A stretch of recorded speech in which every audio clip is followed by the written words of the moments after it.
এই শুনছো? বলো। আজকে চিকেন রান্না করবা, কিন্তু একটু ভিন্ন স্টাইলে। আচ্ছা, ঠিক আছে। প্রথমে চিকেনগুলো ভালো করে ভেজে নেব। তাতে করে চিকেনের যে এক্সট্রা পানি আছে সবগুলো বের হয়ে যাবে, আর সাথে সাথে চিকেনের যে একটা স্মেল আছে সেটাও চলে যাবে। তারপর বেশ কিছুটা পেঁয়াজ ভালো করে বেরেস্তা করে ভেজে নেব।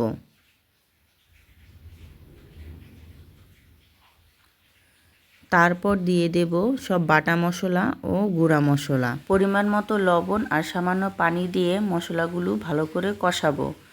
মশলা কষানো হলে এখানে দিয়ে দিব প্রায় 2 চা চামচ সয়া সস।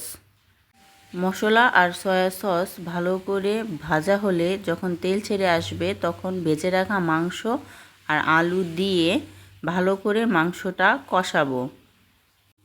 আর মাংস যত বেশি কষাবেন তার স্বাদ তত বেশি হবে।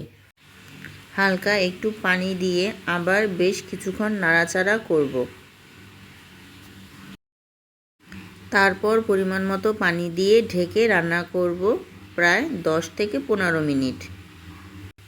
তারপর ঢাকা তুলে নাড়াচাড়া করে দেখব মাংস আর আলু সিদ্ধ হয়েছে কিনা। এই তো তৈরি আমাদের ভিন্ন স্বাদের চিকেন কষা। সব সময় একই স্বাদের চিকেন না খেয়ে মাঝে মধ্যে এভাবে রান্না করে খাবেন। আর ভালো লাগলে লাইক, ফলো, কমেন্ট এবং শেয়ার অবশ্যই করবেন।